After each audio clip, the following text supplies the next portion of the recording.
Bonsoir, bonsoir. Nous sommes ravis de vous retrouver ce soir, comme promis. Bonsoir à tous. J'attends que beaucoup se connectent. Bonsoir, bonsoir. Ça laisse aux uns et aux autres le temps de partager le live, de partager sur plusieurs plateformes, de partager à des Gabonais et des Gabonaises, de partager aux amis du Gabon. Bonsoir, bonsoir. Bonsoir. Est-ce que vous m'entendez? Donc, laissez-nous le temps de partager et à vous aussi, partagez le live depuis la page d'appel à agir.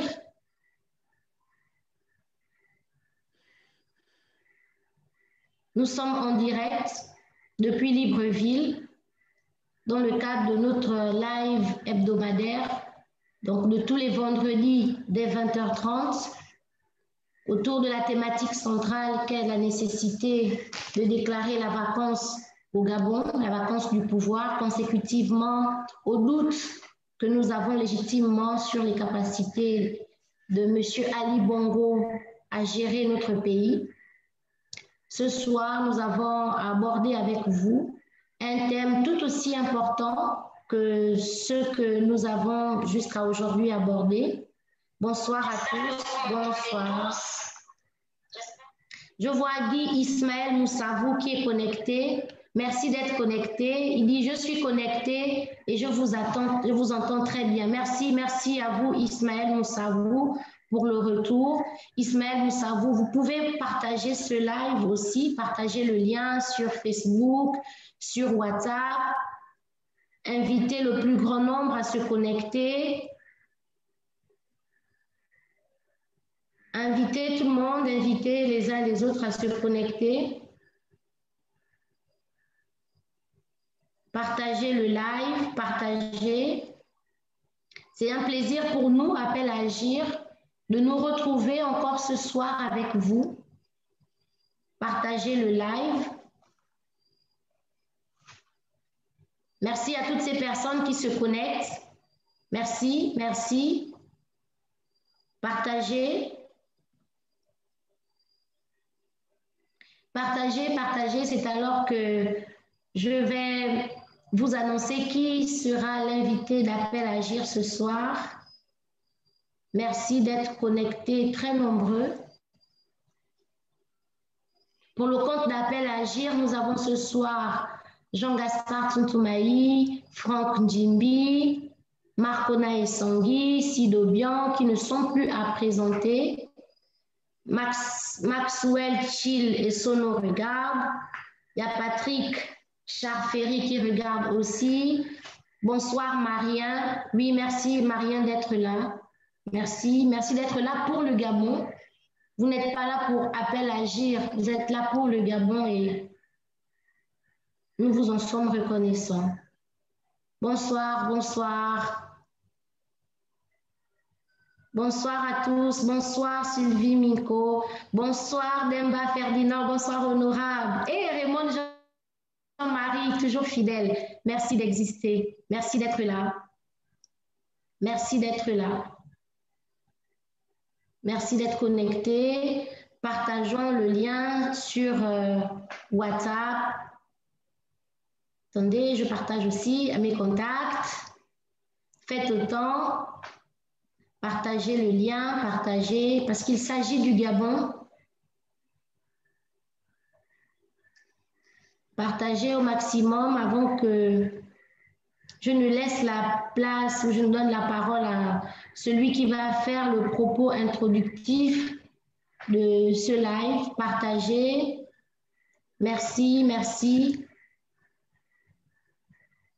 Merci. Je suis ravie de vous voir connectés. Merci pour votre fidélité à ce rendez-vous.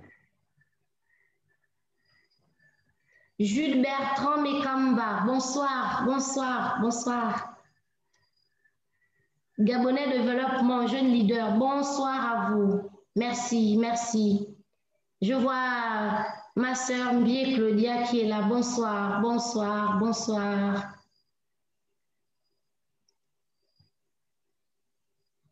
Je fais l'effort de citer tous ceux dont les noms apparaissent sur mon écran pour vous dire combien nous sommes ravis pour l'intérêt que tous ensemble nous accordons à notre cher pays. Parce que des questions aussi cruciales que l'imposture au sommet de l'État ne devrait laisser personne indifférent au vu des conséquences que ça dans le... Je vois qui essaie de se connecter. Lionel Niangon, bonsoir. Pardon si j'écorche certains noms. Comprenez que je suis tellement ravie d'être avec vous. Bonsoir, bonsoir. Il y a Demba Ferdinand, l'honorable, qui dit bonsoir à tous les intervenants. Bon, pour l'instant, ils ne peuvent pas répondre, honorable. Leurs micros sont coupés, donc je réponds à leur place. Bonsoir. Thomas Déric Aseko, bonsoir à tous. Merci. Merci. Invitez d'autres personnes que vous connaissez à se connecter. Invitez-les, invitez-les. Nous parlons du Gabon. Nous ne parlons pas d'un individu, nous ne parlons pas d'un parti politique, nous ne parlons pas d'une association ou d'un groupe quelconque. Nous parlons du Gabon. Mais demande. L'argent dans ta monnaie. Dans mon porte-monnaie, il n'y a pas d'argent. Oui, l'argent, c'est déjà vous. Honorable Mino. T'as déjà fait. Oui, bonjour. Prière de couper votre micro, honorable. Vous n'avez pas encore droit Merci. à la parole. Bonsoir. Bonsoir, bonsoir, bonsoir, bonsoir. Je ne coupe plus le micro, je suis libre. Parce que tu... donc, si tu ne coupes pas le micro, active la caméra pour qu'on te voit.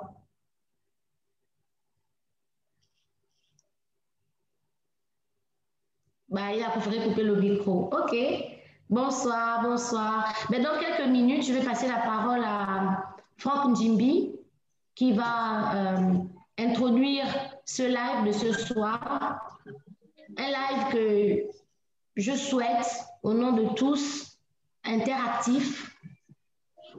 Et comme vous l'avez vu sur le flyer que nous avons partagé en prélude à ce live, nous avons un invité, un homme de Dieu, qui est l'abbé Bruno Ondominsa, qui, lors de sa prise de parole, aura l'occasion de se présenter à vous pour que vous sachiez qui il est et que vous compreniez que pour aborder notre thème ce soir, il est une voix autorisée.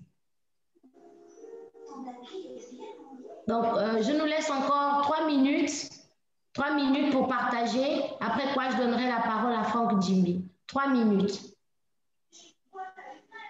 Thomas Déric Aseko, bonsoir. Patrice Efoua, bonsoir à tout le monde, dit-il. Bonsoir. Merci, merci d'être là. Nous espérons que vous réagirez par vos questions, par vos commentaires, par vos suggestions, par vos contributions. Bonsoir à tous. Donc, je vais passer la parole à Franck Njimbi pour le propos introductif et après quoi nous prendrons vos réactions, vos questions. Merci, merci à tous. Franck, tu as la parole.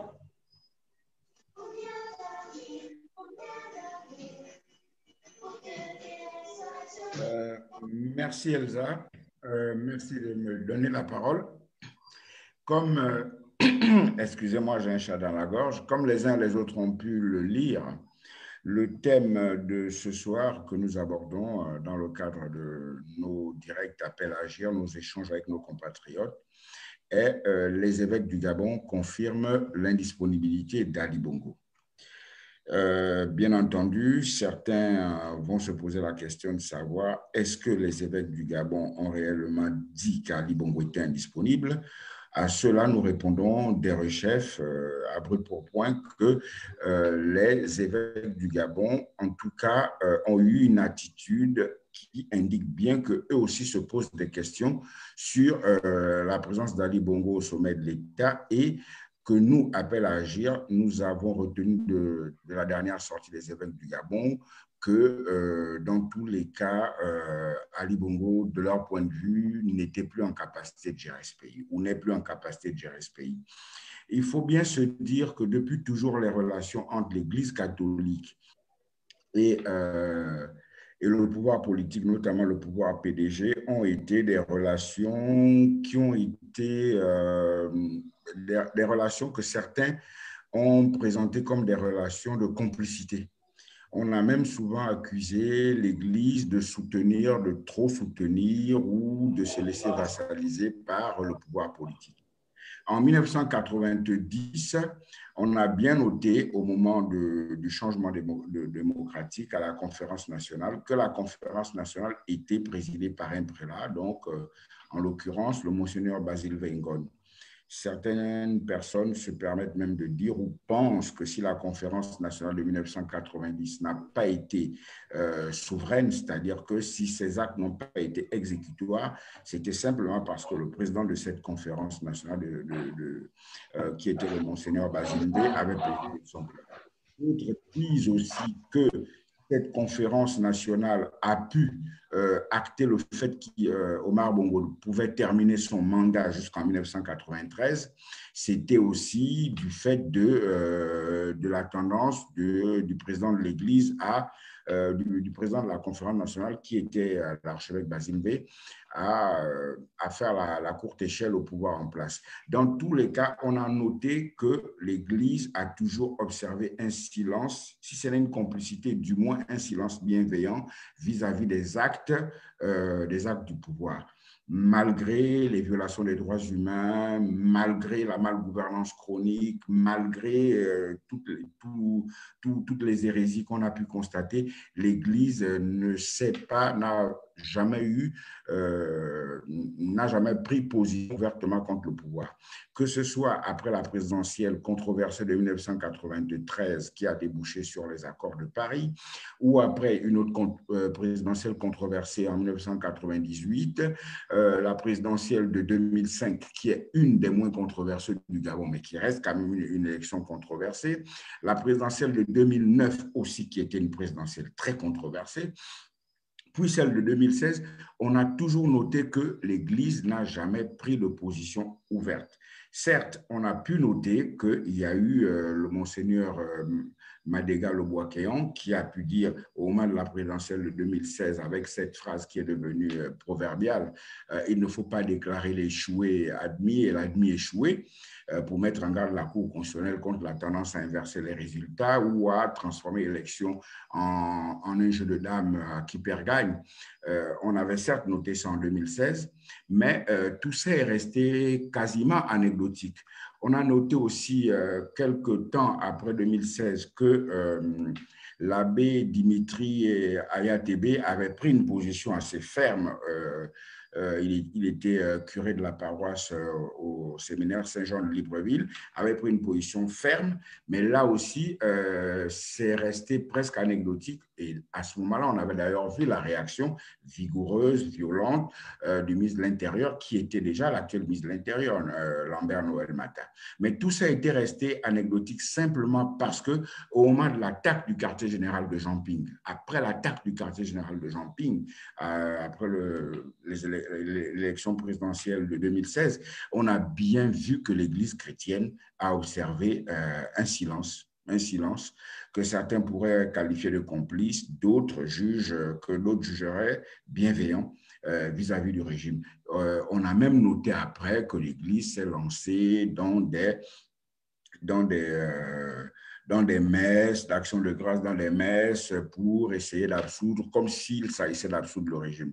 Et puis, il y a aussi cet épisode de la mort d'André Mbaobam. André Mbaobam qui est quelqu'un qui a eu des relations assez particulières avec l'Église chrétienne, parce que Mbaobam, c'est un ancien séminariste aussi de Saint-Kizito-Oyem. Pour ceux qui connaissent la vie d'André Mbaobam, on a bien vu qu'au moment des funérailles d'André Mbaobam, on a eu beaucoup de mal à organiser donc un culte chrétien, la messe à Sainte-Marie. On a vu tout le vaudeville, tout ce qui s'est déroulé autour de la messe à Sainte-Marie, qui n'a pas pu se tenir. La messe a dû se tenir Et ça, on doit rendre grâce à certains évêques. La messe a fini par se tenir, mais elle s'est tenue quand même au forceps. Donc, les relations entre l'Église catholique et le pouvoir politique ont toujours été un peu mal perçues ou un peu mal décrites par le pouvoir, par l'opinion. En tout cas, l'opinion publique a toujours eu l'impression que l'Église avait une certaine inclinaison, une certaine tendance à voler au secours du pouvoir politique.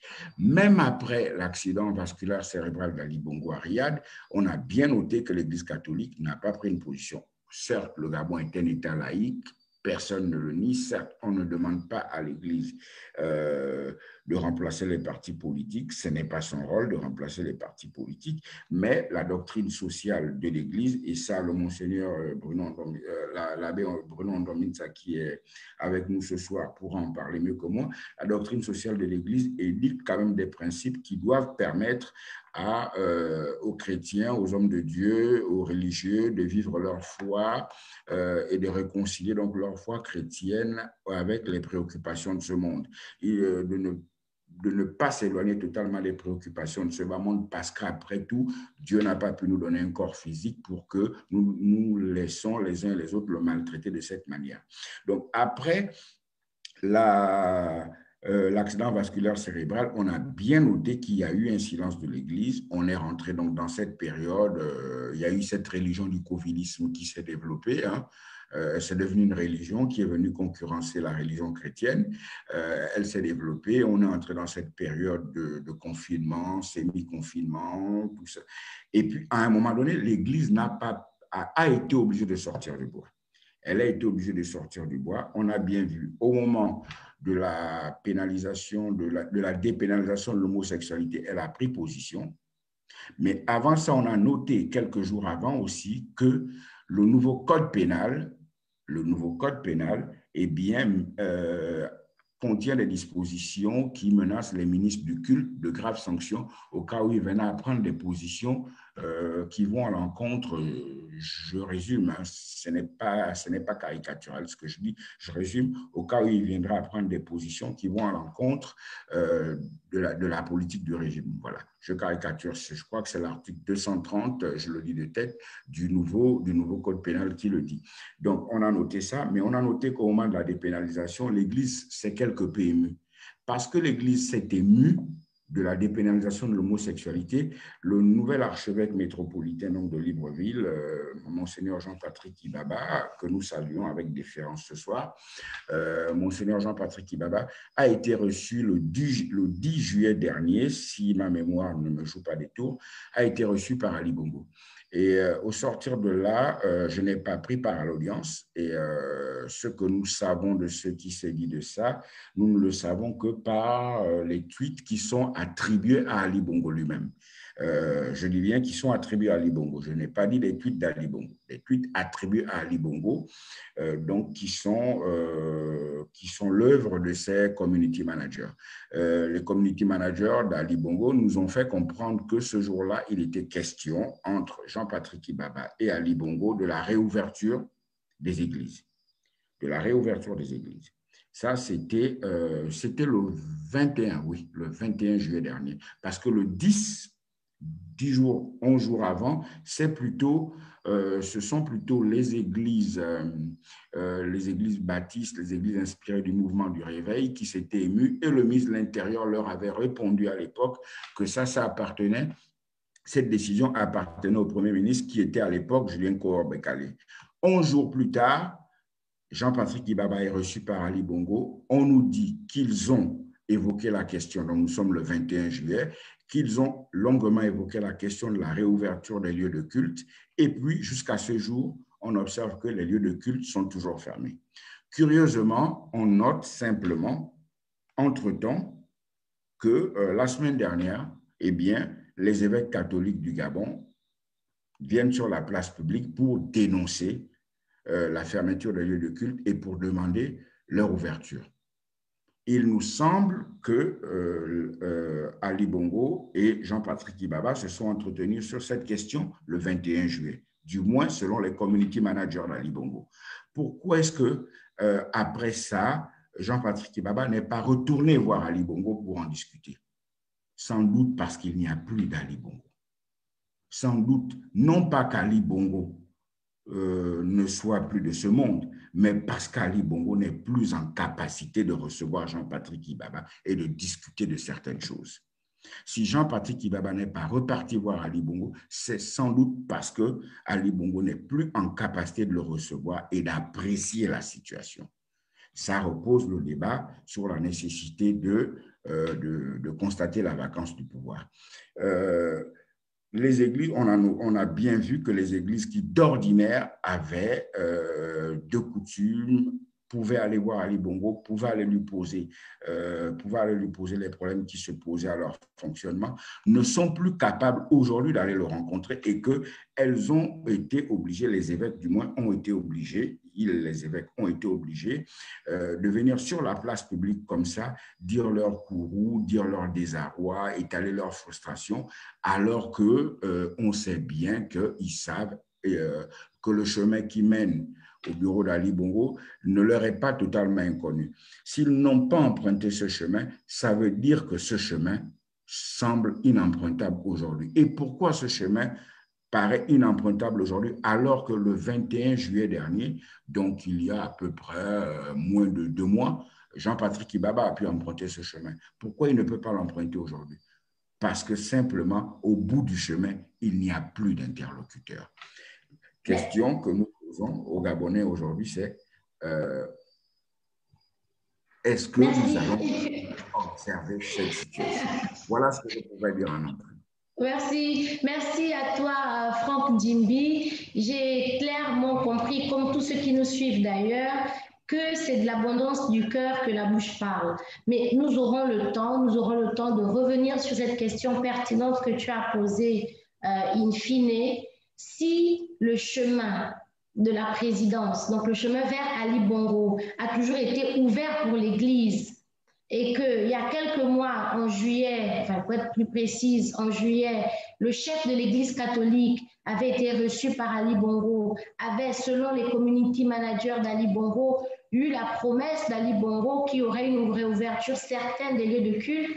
Pourquoi, lors de la conférence épiscopale du Gabon qui s'est tenue à Oyem le 4 octobre, les évêques ont-ils fustigé justement cette situation qui dérange l'Église du Gabon en général, pas seulement l'Église catholique? Et je veux passer la parole à notre invité, l'abbé Bruno Ondominsa, qui, je le demande pour ceux qui nous suivent, devrait d'abord revenir sur c'est quoi la conférence épiscopale pour que ceux qui nous comprennent connaissent réalisent que ce n'est pas une instance négligeable de l'Église. Ce n'est pas des prêtres qui se sont retrouvés en catimini pour parler de ces choses, mais c'est une instance de l'Église. Et après, revenir sur le rôle que l'Église a toujours eu avec le pouvoir en place. Et après quoi, nous prendrons les réactions des internautes qui se font d'ailleurs très nombreuses. Merci, notre invité. Bonsoir Elsa et bonsoir à toute la plateforme Appel à Agir qui me fait l'honneur de partager aujourd'hui avec nos compatriotes, tant à l'intérieur qu'à l'extérieur du pays, ainsi que les amis du Gabon qui nous suivent ou qui suivront ce live après. Pour ceux qui ne savent pas, enfin, je dirais pas grand-chose. Je suis, dans un premier temps, citoyen gabonais, Bruno Ondominsa. Et par le fait de mon ordination comme prêtre du diocèse d'Oyem, voilà, le nom est entré, abbé Bruno Ondominsa. Depuis quelque temps hors du pays, notamment en France. Ce soir, je passerai beaucoup plus de temps peut-être à faire la lumière sur un certain nombre de choses en fonction justement des attentes de ceux qui nous suivent ce soir. Mais surtout, je vais commencer dans ce petit propos introductif, si je peux le qualifier ainsi, à présenter un tout petit peu l'organigramme de l'église locale, d'une église locale, parce que l'église catholique, le mot catholique, ça vient de catholicos, du grec, qui veut dire universel. L'Église est organisée de la même façon dans tous les pays. Ça voudrait dire que les régions ecclésiales sont appelées des diocèses. Et à la tête de chaque diocèse, il y a un évêque.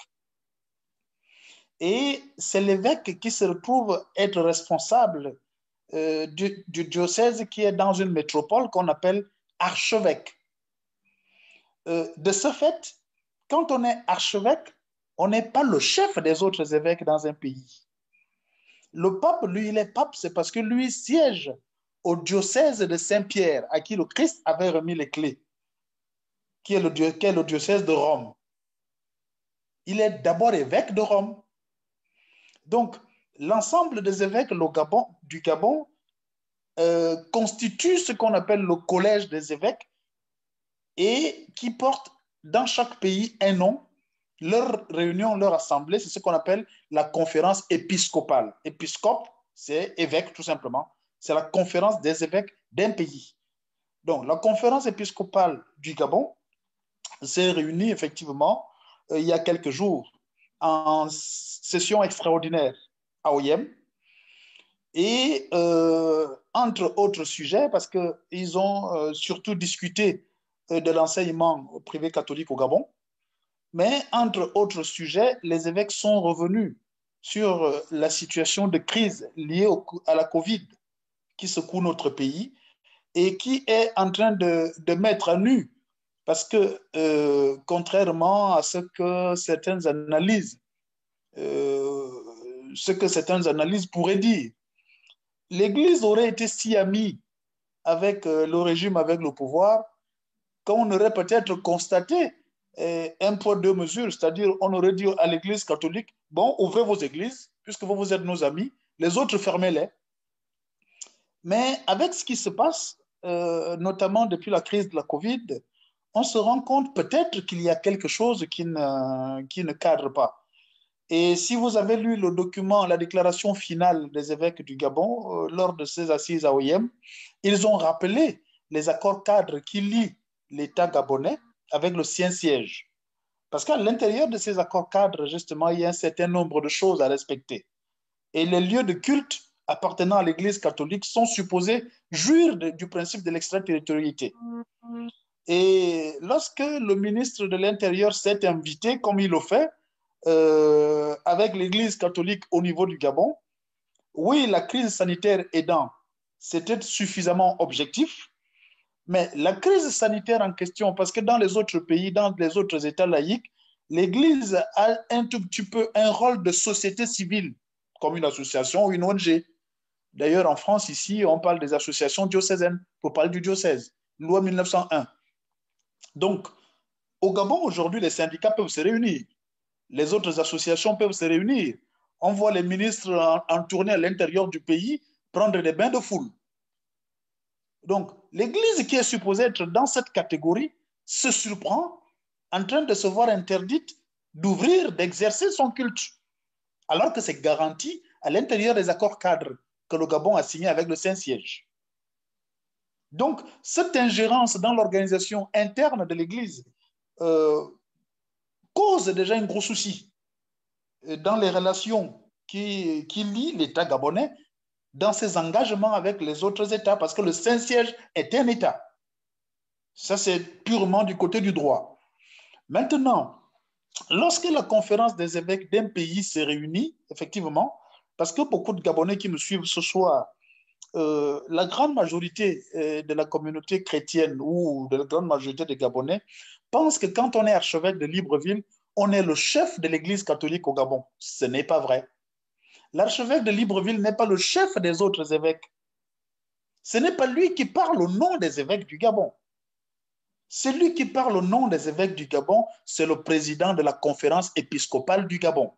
Mais chaque évêque est souverain, c'est-à-dire est responsable de plein droit dans son diocèse. Il n'a pas de compte à rendre à un autre évêque, fût-il archevêque. Tous sont en communion entre eux au niveau du pays et en communion avec Rome. Donc ça voudrait dire, on l'a pu constater, on l'a constaté dans les autres pays, on peut regarder ce qui se passait par exemple au niveau du Cameroun. Ce n'étaient pas tous les évêques du Cameroun qui se levaient pour dénoncer un certain nombre de choses. C'était le cardinal Toumi. Parce que son charisme était porté dans une dimension prophétique à dénoncer. Mais ce n'étaient pas tous les évêques du Cameroun qui se mettaient à dénoncer le régime au niveau le régime du pouvoir. Il en est de même à d'autres échelles. Donc, c'est pour dire que n'importe quel évêque, au niveau du Gabon, de façon souveraine, sans s'en référer à d'autres, est capable de prendre la parole et de dire des choses. Mais on a tendance à croire que parce qu'on est archevêque de Libreville, on est le patron de l'Église catholique au Gabon. Ça n'existe pas. Il n'y a pas un patron de l'Église catholique au Gabon. Ça, c'est fondamental. Il faudrait que les chrétiens ou les auditeurs, ceux qui nous suivent ce soir, puissent le comprendre, puissent se l'approprier. Ensuite, la deuxième chose, c'est que l'Église a comme un corps où chaque membre a sa spécificité. Et au sein de l'Église, il y a des organes, il y a des structures, il y a des entités. Dans la plupart des autres pays, par exemple, beaucoup de Gabonais qui se plaignent de l'Église par rapport au silence, a des structures, notamment une structure comme la Commission Justice et Paix. C'est elle qui s'occupe beaucoup plus de la dimension, j'allais dire, temporelle, dans tout ce qui est engagement citoyen dans les autres pays. Cet outil existe également au niveau du Gabon, mais comme dans la plupart de notre pays, parce qu'on ne se leurre pas, ceux qui sont à la tête de ces structures au Gabon sont des Gabonais comme vous et moi. Et comme nous en avons l'habitude, souvent la plupart de nos structures, de nos institutions ne sont que des pots de fleurs, malheureusement. Donc, ce ne sont pas des outils qui manquent, ce ne sont pas des structures qui manquent, mais c'est tout simplement la capacité justement de faire bouger ces outils, ces structures. C'est ce qui pose problème. Donc, en gros, nous tous ici, nous rêvons d'un Gabon meilleur. Tout le monde veut que ça change, que le Gabon change. Mais sauf que personne n'est prêt à changer lui-même. Nous ne changeons pas nous-mêmes, nous attendons le changement du Gabon. Alors, essayons de discuter ce soir pour bien creuser davantage. Parce qu'aujourd'hui, la dimension politique, pour ceux qui se disent croyants, est diabolisée. Mais il n'y a pas 10 000 évangiles pour ceux qui m'écoutent ce soir, ceux qui se disent chrétiens. Il n'y a pas 10 000 évangiles. L'évangile que nous écoutons tous nous renvoie à une seule réalité. C'est ce que tu auras fait à ton frère, à ta sœur. C'est cela qui te sera demandé au dernier jour. Ce n'est pas le nombre de fois que tu as prié. Ce n'est pas le nombre de fois que tu as levé les bras au ciel. Ce n'est pas le nombre de fois que tu t'es caché dans ta maison, que tu as choisi de te taire pendant qu'il y avait la détresse chez tes voisins. C'est combien de fois tu t'es préoccupé de la cause de l'autre. Et le Christ de nous dire, chaque fois que vous l'avez fait à l'un de ces petits qui sont mes frères, c'est à moi que vous l'avez fait. Et chaque fois que vous ne l'avez pas fait, à moi non plus, vous ne l'avez pas fait. Aux uns, il dira, venez les bénis de mon Père. Parce que j'ai eu faim, j'ai eu soif, j'ai été fouetté, j'ai été emprisonné. C'est ça le Christ du Gabon, qui pleure, qui crie, qui attend notre soutien. Et on se dit chrétien, on se contentera de lever les bras au ciel en disant, je ne me mêle pas de politique, mais personne ne se sauvera s'il ne se mouille pas les mains. C'est l'unique évangile. Malheureusement, il n'y a pas d'autre passage pour aller au ciel. Donc voilà en gros pour mon petit propos introductif. Et je suppose que les interlocuteurs et la plateforme vont réagir par la suite. Ah oui, ah oui. Mais avant de laisser réagir un des 10, j'ai envie de lire quelques commentaires, notamment Gertrude Abbé-Solo, qui remercie l'abbé Bruno pour l'éclaircissement. Raymond Jean-Marie qui dit merci de nous rendre moins ignorants ce soir. Et il y a Met Zen qui dit merci de nous avoir édifiés. Je pensais que Basile V était le roi des catholiques du Gabon. Alors il y a Gabon Développement, jeune leader qui dit que devons-nous comprendre lorsque l'Église ne respecte pas sa feuille? Pourquoi? Que pense Dieu par rapport à la position de l'Église et des responsables, la position des responsables de l'Église aujourd'hui? Il y a SF Mbena qui a écrit le clergé gabonais a clairement manqué à ses obligations. Ngon Kodjen, qui, en début de live, a salué notre invité en lui disant « mon cher collègue ». Donc, je présume que c'est aussi un membre de l'Église, c'est aussi un homme d'Église. Il dénonce la gourmandise de l'Église en disant « c'est le problème de l'Église du pays ». Il dit « merci pour tout Bruno pour ton éclairage ». Et puis, il y a Patrice Efoua qui écrit « Le président épiscopal du Gabon doit demander à rencontrer Ali Bongo et venir nous rendre compte si vraiment ce dernier est encore en capacité de diriger le Gabon. » Et je finis avec Jess Moussavou qui dit « Merci pour cet éclaircissement ». Alors, j'ose croire que la lecture des réactions des Gabonais voudrait faire réagir un des 10. Donc, la parole à qui veut la prendre? Jean-Gaspard, Marc, Edgar, Nino. OK, Jean-Gaspard va prendre la parole.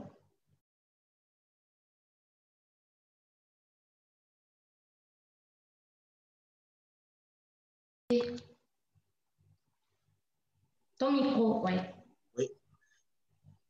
OK. Bonsoir tout le monde. Bonsoir Elsa et bonsoir Abbé Bruno. Merci d'être avec nous ce soir. Ça fait plaisir. Ça fait un moment qu'on ne s'était pas vu, même par l'écran interposé. Oui, c'est vrai que l'une des choses qu'on peut remarquer, peu importe l'appréciation qu'on peut en avoir, c'est la grande prudence que l'Église catholique a toujours eue lorsqu'elle devait s'exprimer sur les questions politiques ou de société dans notre pays. Et la démarche, c'est ce qu'on veut dire institutionnelle constante qu'elle a toujours eue. Lorsque l'Église catholique avait un souci, une préoccupation, elle avait toujours comme interlocuteur les autorités du pays. C'est une constante chez elle. Et on a rarement vu l'Église catholique venir s'exprimer directement sur la place publique, sauf au sortir d'une audience avec une autorité. Quand l'Église catholique parlait, c'était que le responsable de l'Église était allé rencontrer une autorité, et en l'occurrence, le chef de l'État. Et au sortir de cet entretien, l'Église pouvait dire au pays les raisons qui l'ont conduit à aller s'adresser aux autorités. Mais là, pour la première fois, et c'est vrai, face à un problème qui préoccupe l'Église catholique, qui est celui de la liberté de culte, on a vu l'Église catholique s'exprimer directement au pays sans passer par le filtre ou la démarche habituelle qui était celle de l'Église, qui était d'aller s'adresser au chef de l'État ou d'aller s'adresser au ministre de l'Intérieur. Comme si, au fond, cela ne valait plus la peine. Comme si cela ne valait pas la peine. Si on avait changé de chef d'État, si on avait changé de pouvoir politique, on aurait pu dire, comme c'est un nouveau pouvoir, peut-être que c'est pour cette raison que l'Église catholique agit ainsi, parce qu'il y a une rupture entre le nouveau pouvoir et l'Église. Mais le pouvoir est le même. Les interlocuteurs sont supposés être les mêmes. Et les mots de l'Église sont quand même relativement forts, il faut le dire. Il ne faut pas dire très fort. Qu'est-ce que l'Église dit? Lors de la conférence épiscopale, un évêque dit, chers confrères dans l'épiscopat, évitons le silence complice. Il vaut mieux mourir martyr que de laisser Dieu se faire insulter. Ce n'est pas rien. Ce n'est pas rien. Qu'est-ce qui peut conduire un évêque au milieu des autres évêques, pour ne pas dire au milieu de tous les évêques du pays? Et je ne serais pas loin de penser que son homélie a d'abord été partagée avec ses confrères avant d'être prononcée devant le pays. Qu'est-ce qui l'amène à s'exprimer ici? Et ça a été filmé. Et ça a été largement diffusé dans le pays. Je pense que très souvent, beaucoup de compatriotes nous disent, vous parlez, qu'est-ce que vous faites? J'ai envie de dire humblement, eux aussi, enfin, nous ont peut-être entendus. Peut-être que les évêques qui nous avaient entendus jusque-là avaient encore les moyens de garder leurs réserves traditionnelles. Et qu'un cap a été franchi au point où même cette réserve des évêques, qui s'imposera finalement, entre guillemets, à la réflexion des prêtres de notre pays, est un cap dans la prise de conscience de l'ensemble du pays sur la situation réelle dans laquelle nous nous trouvons. Je pense clairement que là, cette prise de parole va amener chaque Gabonais à devoir se poser la question de savoir si même les évêques arrivent à ces conclusions, devons-nous continuer, comme nous le faisons, à ignorer cette situation? Ou alors, c'est un peu ce que Bruno disait, ouais, ils vont devoir se dire,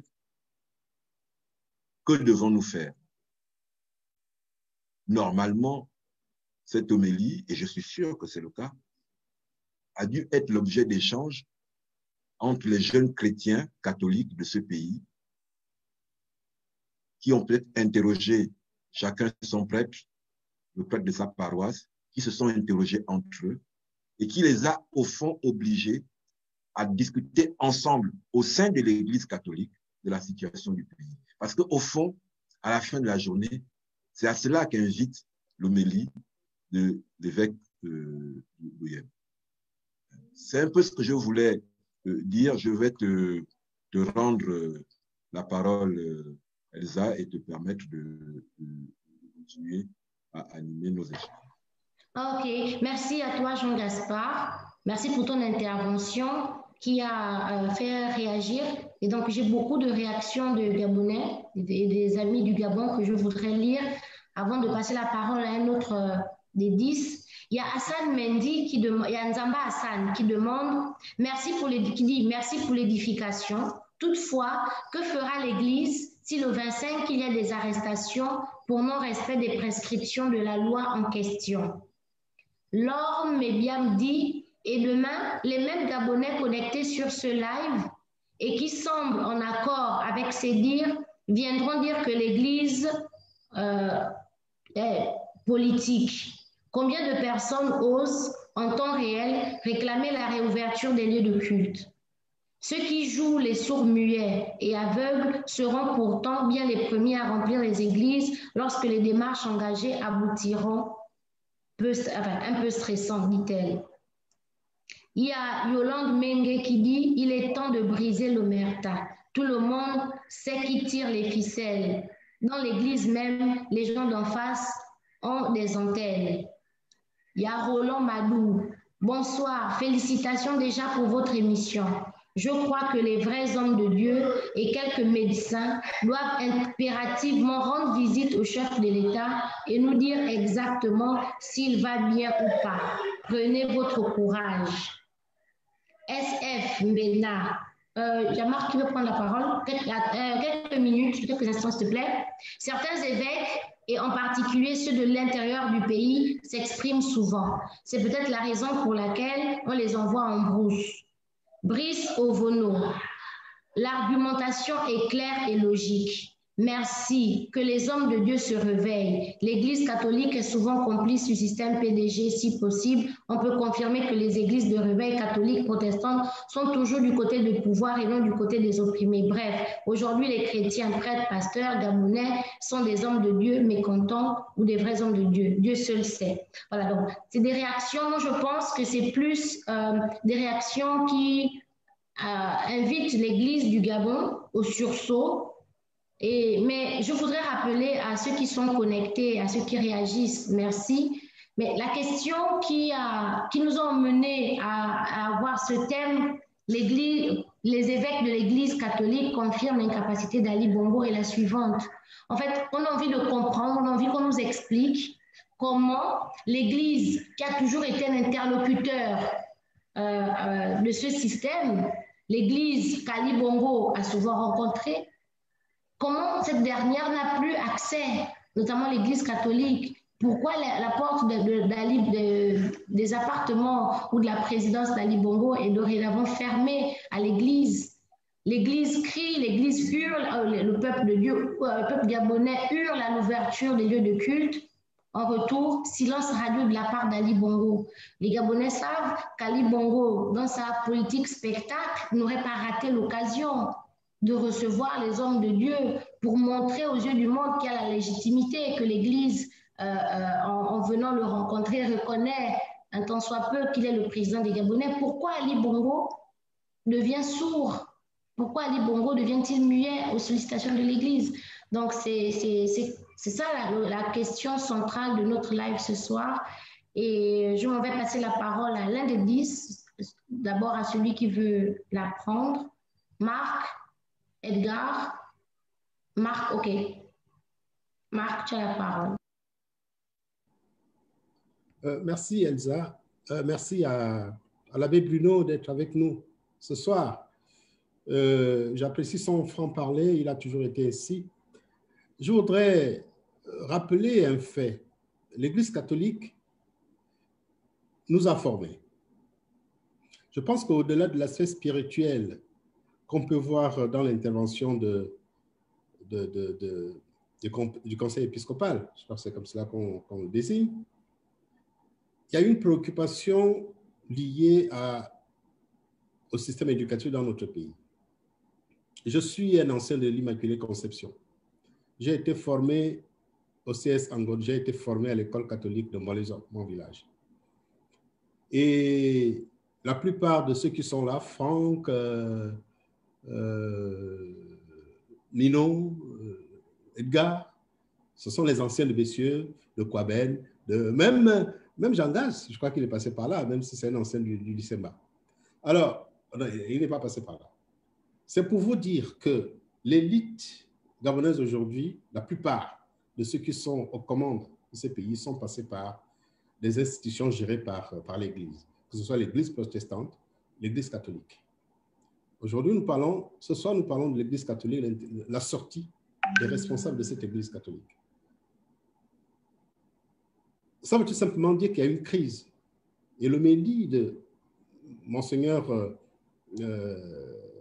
Ondo, je crois que c'est comme ça qu'on l'appelle, cette homélie est révélatrice de ce malaise que nous pouvons noter au sein de cette Église. Qui voudrait poursuivre son œuvre de formation, d'éducation, mais qui se retrouve complètement embrigadé dans une sorte de complot Corona Business, alors qu'au fond, cette même Église est en train d'assister à l'ouverture d'établissements privés appartenant à la sphère française, à la sphère privée du système.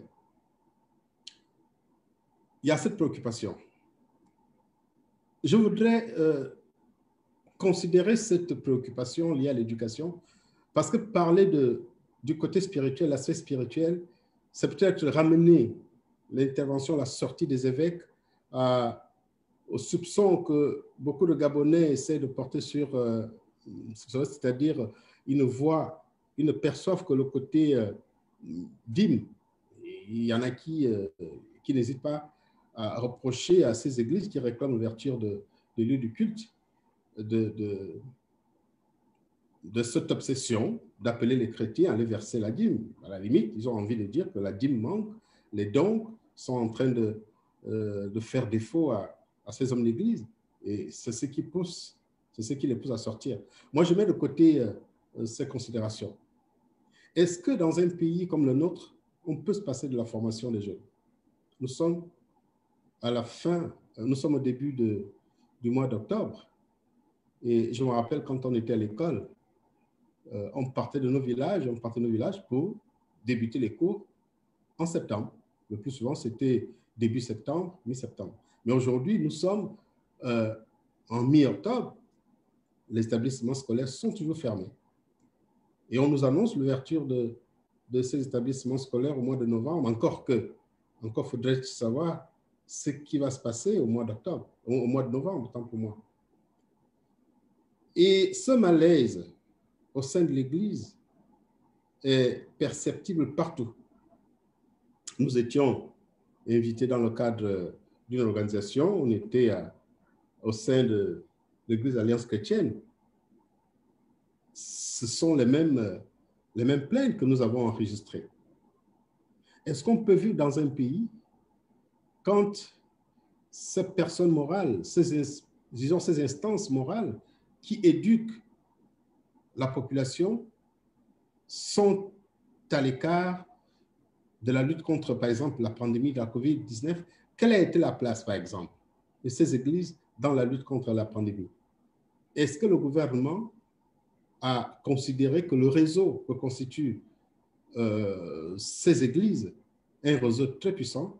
Est-ce que le gouvernement a considéré qu'on pourrait s'appuyer sur ces différents réseaux des églises, que ce soit les églises éveillées ou bien les églises traditionnelles, pour combattre la pandémie? Je ne pense pas. Je ne pense pas. Mais ce qui préoccupe les dirigeants, c'est-à-dire le ministère de l'Intérieur, ce sont les rassemblements. Peut-être qu'il y aurait des évêques, des prêtres, ou bien des pasteurs qui auraient envie de faire passer un certain message pendant que nous sommes en train de nous interroger sur la capacité de la première institution de la République à assumer ses fonctions. Donc, les hommes d'Église, et je terminerai par là, les prêtres, doivent continuer à ne plus avoir peur. C'est l'appel que l'évêque Loyem a lancé. Il a demandé aux autres évêques, aux prêtres, de ne plus avoir peur. Voilà un peu ce que je pouvais ajouter par rapport au sujet de la soirée. Merci Marc, merci. Je suis en train de donner la parole à notre invité, l'abbé Bruno, mais avant, j'ai envie de vous lire ce commentaire. Oui, après, tu auras la parole. Je pense qu'après ce live, ils choisiront un évêque ou un homme d'église à la présidence pour une soi-disant rencontre avec Ali Bongo. Basile V n'est plus là pour faire le sale boulot. Donc, voilà, après ce commentaire que j'ai trouvé pertinent, je vais passer la parole à notre invité. Oui, l'abbé Bruno, tu as la parole. Merci, Elsa, de me passer la parole. Je voudrais reconnaître que l'analyse que Jean Gass a faite tout à l'heure, appuyée par ce que Marc vient de dire, sont des éléments assez importants que l'on doit pouvoir verser dans le débat de ce soir, dans la compréhension des choses de ce soir. Ce qu'il faut retenir, c'est que on a tendance à penser que l'Église, c'est une question de chapelle. Ça se limite, il faut aller dire le Seigneur soit avec vous, ça se limite à ça. Et quand on commence à dire la justice, la bonne gouvernance, ah non, vous sortez de votre rôle. Et ceux qui ne s'y connaissent pas, vous savez que c'est tout le monde qui peut s'improviser théologien, spécialiste en Bible. On va vous sortir en longueur de journée ce verset biblique. C'est le Seigneur lui-même qui a dit à César ce qui est à César et à Dieu ce qui est à Dieu. Voilà ce qu'on a l'habitude de dire pour répondre à l'Église.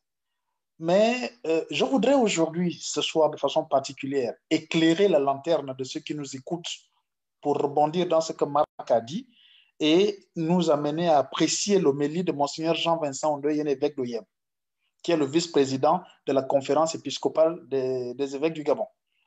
Ce qu'il faut comprendre déjà de ce verset biblique, c'est que Jésus a demandé qu'on sorte une pièce de monnaie pour que l'on regarde l'effigie de qui était sur la pièce de monnaie. On a vu que c'était l'effigie de César. Et il a dit, remettez à César ce qui est à César. Puisque c'est son effigie qui est sur la monnaie. Mais c'est l'argent de César.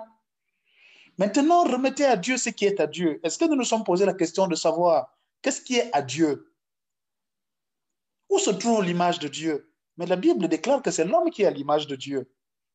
Lorsque César a récupéré la pièce et que César lui-même appartient à Dieu, ça voudrait dire que César et tout ce qu'il a sont à Dieu. Ainsi donc, l'Église ne peut pas se contenter de parler de ce qui est abstrait. Nous n'allons pas gagner le ciel parce que justement nous aurons été dans l'abstrait. C'est le concret. César et tout ce qu'il a appartiennent à Dieu. D'ailleurs, c'est ce que déclarent les Saintes Écritures, l'or et l'argent sont à Dieu. Et le Saint Paul de nous demander, qu'as-tu que tu n'aies reçu? Donc, en substance, c'est pour nous amener à comprendre que le champ politique est un champ propre à la pastorale sociale de l'Église. L'Église, comme le pape Paul VI nous l'a rappelé, est experte en humanité pour tout ce qui porte atteinte à la dignité humaine. L'Église doit pouvoir se prononcer parce que l'homme est à l'image de Dieu. Tout ce qui touche l'homme touche directement l'implication de l'Église. Lorsque l'évêque d'Oyem a mis l'accent sur le silence et la peur, c'est parce que tout simplement, je vais nous le dire ce soir. Parce que tout simplement, pas que je vais nous le dire, que je vais nous faire une révélation de ce qu'il a dit comme si j'étais avec lui dans la préparation de son homélie. Mais ce que je voudrais dire ce soir, c'est que toute dictature, tout régime qui ne se soucie pas du peuple se nourrit d'une force principale. C'est la force de la terreur. Que l'on soit capable d'alimenter la peur. Et tant que la peur sera dans les cœurs du peuple, ce régime pourra toujours régner à tout jamais sur vous. Mais le jour où vous sortez de cette peur, ben c'est fini. Tout s'écroule. Et ça, c'est fondamental. Vous allez voir, par exemple, qu'est-ce qui s'est passé? Monseigneur Jean-Vincent a fait son homélie, mais il est en toute quiétude à Ouyem. Mais voilà ceux-là, justement, qui disent vouloir dénoncer ce qu'ils trouvent d'imposture au niveau du sommet de l'État, mais qui vont vous sortir un tract en disant Monseigneur Jean-Vincent est désormais menacé par le pouvoir, machin, pour alimenter au sein du peuple qu'on ne doit pas dire la vérité sans être inquiété, sans être menacé. Pour continuer à dire au peuple, ayez peur, maintenez-vous dans la peur. Parce que si vous osez dire, si vous osez peur, si vous osez faire, tant pis pour vous. Malheureusement, ceux qui sont dans ce type de manipulation sont les mêmes qui viendront dire Basile V est le complice du pouvoir. Je veux comprendre que la bouille de Basile V ne puisse pas plaire à certains. Mais ceux qui n'ont pas joué le jeu, je me souviens qu'il y a un leader qui a déclaré il n'y a pas très longtemps « Je ne vous retiens plus ». Lui aussi est complice du système. Qu'y a-t-il eu? Lorsque les pauvres syndicalistes se retrouvent en train de ramasser des blessures dans des ministères parce qu'ils vont faire grève, revendiquer les meilleures conditions de vie, de travail.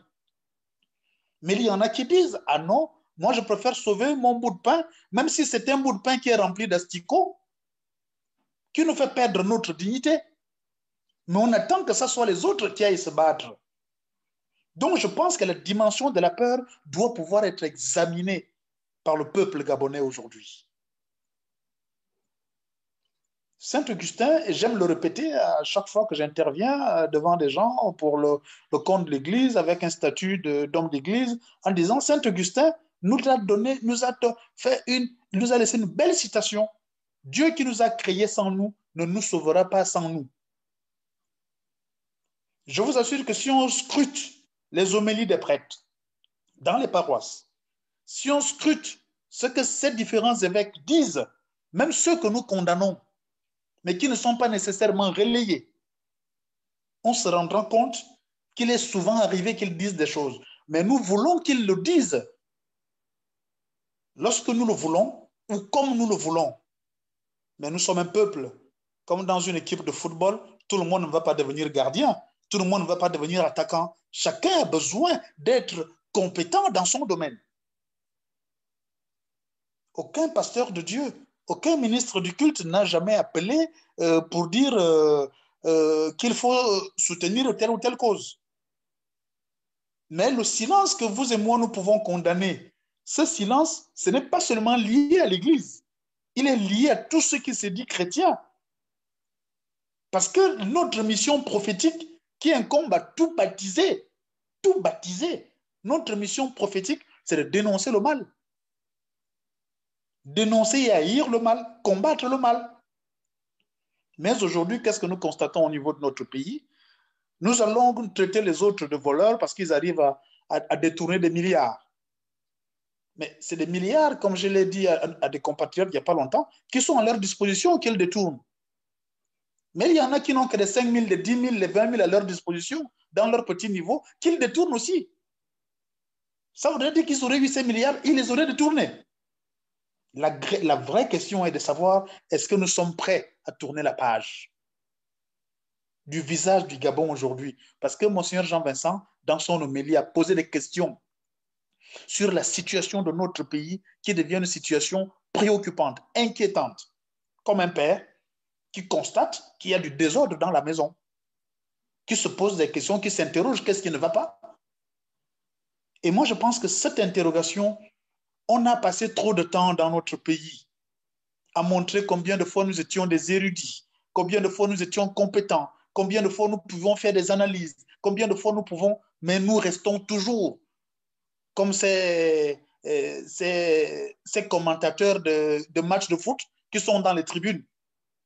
Mais il est temps que l'on descende dans les stades pour être sur le terrain de l'action. Sortons de nos zones de confort. Brisons la peur. C'est ça l'invitation de Monseigneur Jean-Vincent. Donc, l'internaute ou celui qui a posé la question sur, en ouvrant les lieux de culte, s'ils doivent subir quelque chose, ainsi de suite, on ne peut pas être chrétien et avoir peur de subir le martyre. Notre vie est déjà un martyre. De toutes les façons, les Gabonais qui meurent à petit feu tous les jours. Oui, vous m'entendez plus? Oui, si. Ah, d'accord. Donc, les Gabonais qui meurent à petit feu tous les jours, bientôt, nous ne serons même plus capables de pleurer nos parents parce qu'on risque de nous dire, si on t'entend pleurer, attention, tu risques d'avoir des problèmes. Où allons-nous? Posons-nous des vraies questions. Est-ce que nous devrions continuer à nous taire? C'est ça le vrai débat, c'est ça la mission prophétique que nous pouvons retenir de l'évangile de Monseigneur Jean-Vincent. Et cette mission prophétique amène à revisiter tous les champs d'action de l'Église et du baptisé que nous sommes. Le baptisé, c'est d'aller à la chorale, être lecteur, prier, oui, mais être sur le champ de l'action. Ça, c'est fondamental.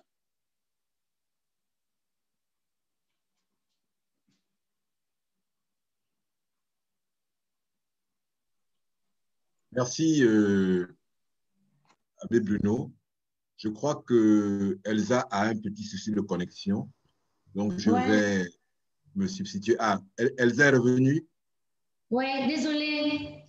Désolée, j'ai eu quelques problèmes de connexion.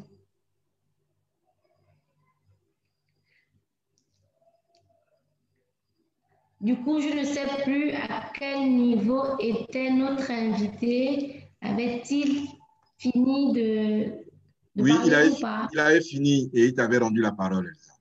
Ah, ok. Merci, mon abbé. Alors, comme le disait Franck dans son propos introductif, tout ce que nous décrions aujourd'hui, le silence de l'Église, silence complice ou pas, mais une chose est réelle aujourd'hui, c'est consécutivement à la crise sanitaire liée à la COVID, les lieux de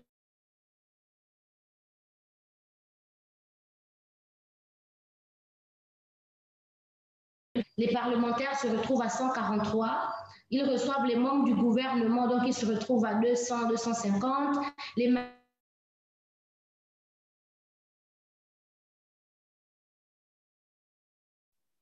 Alors, je crois qu'Elsa a des problèmes de réseau. Je vais laisser Elsa le temps de reprendre un peu son réseau et poursuivre nos échanges. Je pense qu'à ce stade, si Edgar ou Mino sont en ligne avec nous veulent bien prendre la parole. Je vais donner la parole à Mino. Merci, Jean-Gas. Donc, oui, Edgar, Mino prennent la parole. Voilà. Je vais donner la parole à Mino alors. Mino, tu as la parole.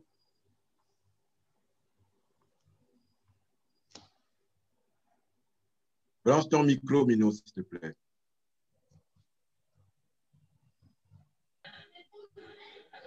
C'est bon? Oui, c'est bon. Merci Jean-Gaspard. Merci Elsa.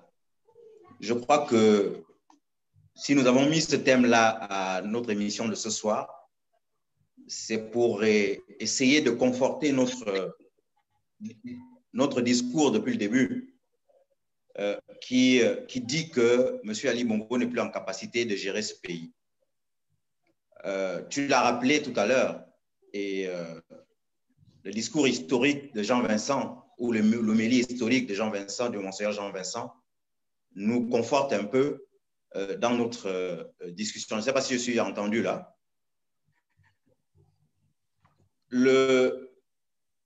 Tu as parlé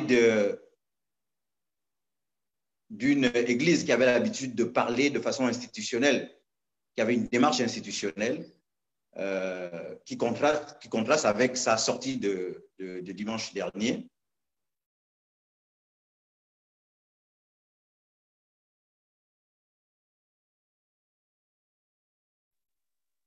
Alors, je crois qu'à Libreville, on a des problèmes de réseau parce que Mino aussi, en ce moment, a quelques difficultés à ce que je vois.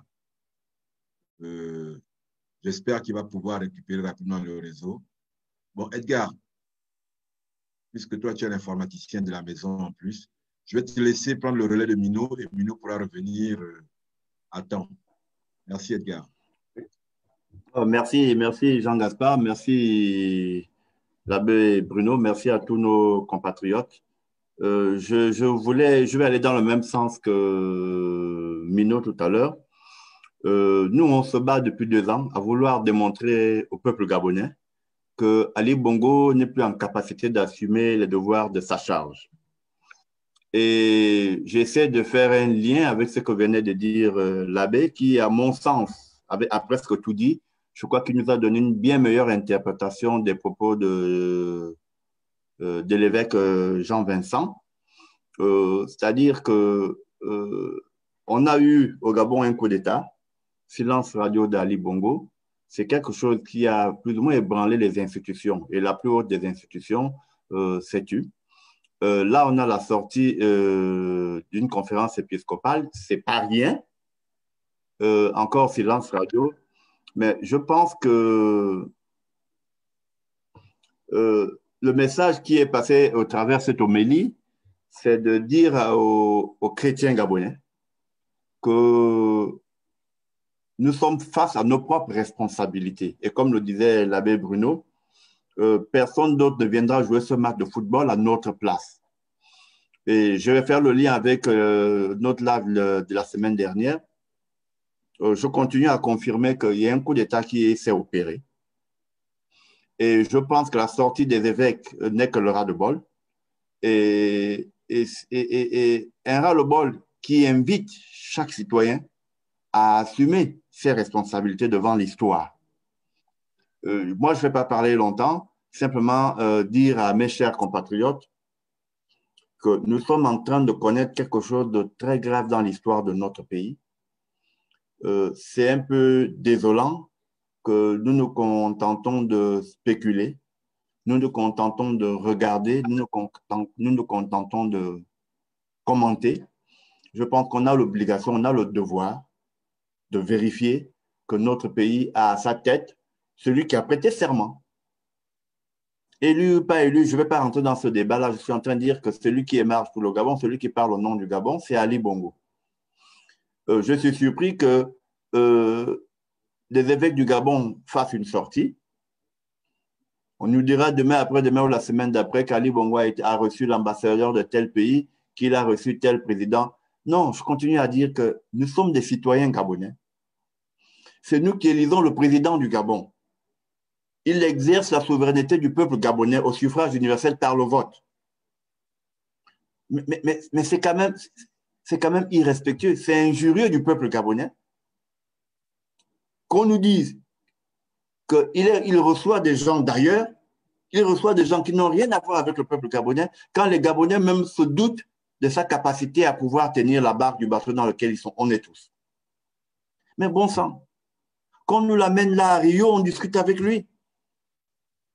Il n'a même jamais fait une conférence de presse avec la presse locale.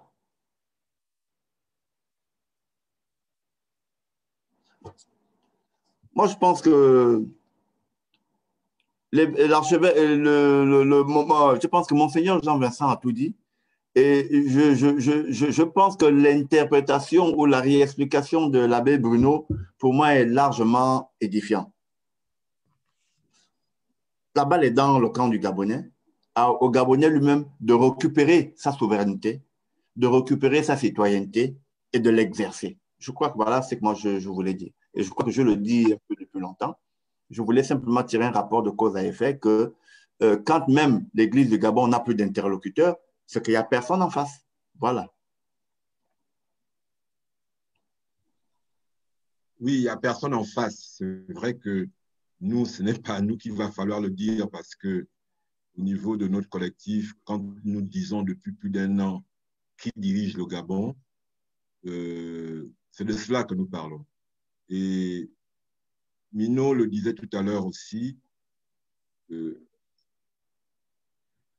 fallait que chaque Gabonais commence par prendre conscience de cette situation. Il fallait que chaque Gabonais commence par prendre conscience des conséquences de cette situation, non seulement dans la vie du pays, mais aussi dans la vie de chacun d'entre nous. Et l'apport et le grand intérêt de la prise de parole de l'épiscopat à travers Monseigneur Jean-Vincent participe, à mon avis, de cela. On va poursuivre un peu notre discussion ce soir. Je vais passer la parole à Franck et nous allons récupérer aussi les propos des internautes qui communiquent avec nous en ligne. Franck, tu as la parole. Oui, merci Jean-Gaspard. Oui, effectivement, on peut entendre certaines critiques, on peut entendre certaines réserves, on peut entendre des gens qui pourront dire que l'Église s'arrêtera à ce niveau, qu'elle n'ira pas plus loin que ça, qu'ils n'auront jamais l'audace d'aller au-delà de ce propos. On peut entendre aussi des gens qui peuvent dire que le Gabon est un État laïque et qu'il n'appartient pas à l'Église de se prononcer sur la manière avec laquelle le pays peut être géré. Encore que, en l'espèce, je ne crois pas que le Monseigneur Jean-Vincent Ondo se soit prononcé sur la manière avec laquelle le pays est géré. On peut entendre tout cela. Aux uns, on a simplement envie de dire que de toutes les façons, sans nous faire les avocats des hommes de Dieu, des prélats, ils sont assez grands pour se défendre eux-mêmes. Ils ont même plus de talent que nous en la matière. On peut simplement dire que le Christ lui-même n'a rien fait d'autre que prêcher, parler et encore parler. Et 2000 ans plus tard, son message est toujours présent. 2000 ans plus tard, son œuvre est là. Après, on peut discuter de son œuvre, on peut discuter de son message, on peut discuter de son existence même. Certains discutent de ça. Bon, mais là n'est pas la question. Le prêtre a utilisé, le Monseigneur Jean-Vincent a utilisé l'outil qu'il a, c'est-à-dire la parole. C'est la Bible qui enseigne qu'au commencement était la parole. Il appartient donc maintenant à chacun d'interpréter cette parole et de comprendre que si l'Église en est arrivée là, c'est précisément parce que l'Église a bien conscience qu'aujourd'hui, il n'y a plus d'interlocuteur pour elle. Je le disais dans le propos introductif, le 21 juillet dernier, Jean-Patrick Ibaba a bien été voir Ali Bongo qui lui avait promis que l'ouverture des églises serait pour dans quelques temps. Pourquoi est-ce que plus d'un mois plus tard, ce n'est pas possible, ça ne s'est toujours pas fait, ce n'est pas effectif et les évêques, la conférence épiscopale du Gabon est contraint de prendre une position publique comme ça en dehors des canaux institutionnels. Ça montre bien qu'il y a un vrai malaise. Maintenant, à ceux qui disent que tout ça enfreint la laïcité, on peut simplement dire que la doctrine sociale de l'Église, je ne suis pas un spécialiste de ça, c'est Marc qui disait simplement que moi aussi, je suis passé par les écoles catholiques, Montfort, Bessieux, avant d'aller ailleurs. Oui, la doctrine sociale de l'Église se fonde aussi sur certains principes, et entre autres grands principes qu'il y a le respect de la dignité humaine et surtout la gestion du bien commun. Le bien commun, la chose publique, c'est la République. Ça veut donc dire que la République est une préoccupation, la gestion du bien commun, la gestion de la chose publique. La République, donc la construction d'une communauté de destin, est aussi au cœur du projet ou de la promesse de l'Église catholique. Donc, on ne peut pas, il n'y a pas de contradiction entre ce que a pu dire le Monseigneur Jean-Vincent Ondoyene et ce qui peut être la mission d'un prélat. Nous pensons simplement qu'il appartient aujourd'hui aux chrétiens, aux catholiques gabonais de s'approprier ce message et de le relayer chacun à leur manière, comme nous disons, chacun à sa façon, là où il se trouve, de le relayer, de le défendre et eux aussi de dire, nous voulons aujourd'hui et maintenant recouvrer notre liberté de vivre pleinement notre foi. Il faut ouvrir les lieux de culte, il ne faut pas que la COVID-19 et la fermeture des lieux de culte servent de prétexte à la dissimulation de l'imposture qui s'est installée au sommet de l'État. Voilà ce que je pouvais dire. Merci Franck. Mino a pu se reconnecter, donc je vais inviter Mino à reprendre son propos là où le réseau l'avait contraint à l'abandonner. Merci Jean-Gaspard. Pour résumer, en fait, je disais que l'homélie ou le discours de Monseigneur Jean-Vincent est historique à un triple niveau, à un triple point. D'abord, le cadre qui est choisi pour passer ce message. Parce que, comme tu le disais et comme Franck l'a redit, l'Église catholique nous a habitués à avoir une démarche institutionnelle qui contraste avec, évidemment, ce qui a été fait dernièrement. Et puis, beaucoup de retenue dans le propos. J'en parlerai tout à l'heure sur le contenu du message, que les propos ont été assez forts et assez durs, les propos qui ont été prononcés par Monseigneur Jean-Vincent.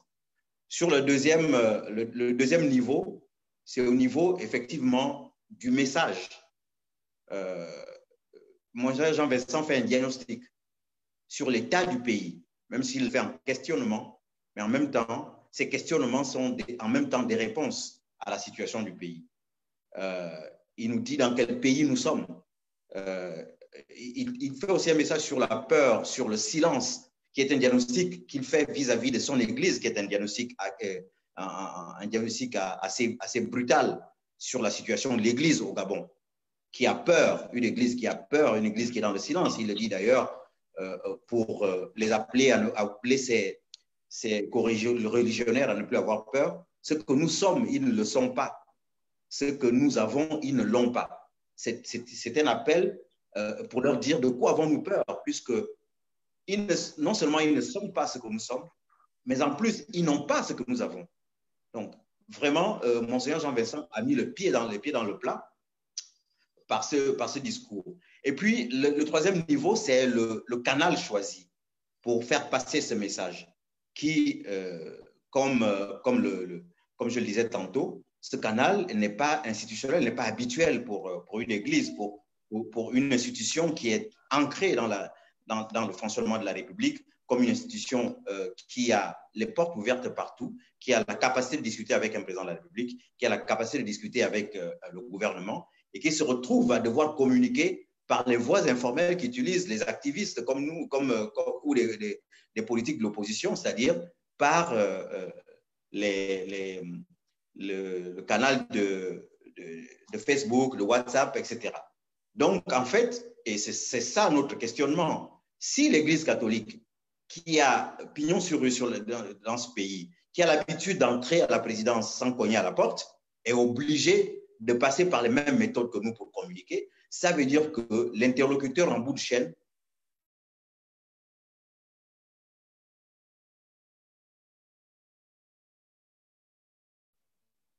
OK. Nous avons vraiment de bien sérieux problèmes de réseau ce soir avec nos amis qui sont à Libreville. C'est Mino qui a des difficultés en ce moment.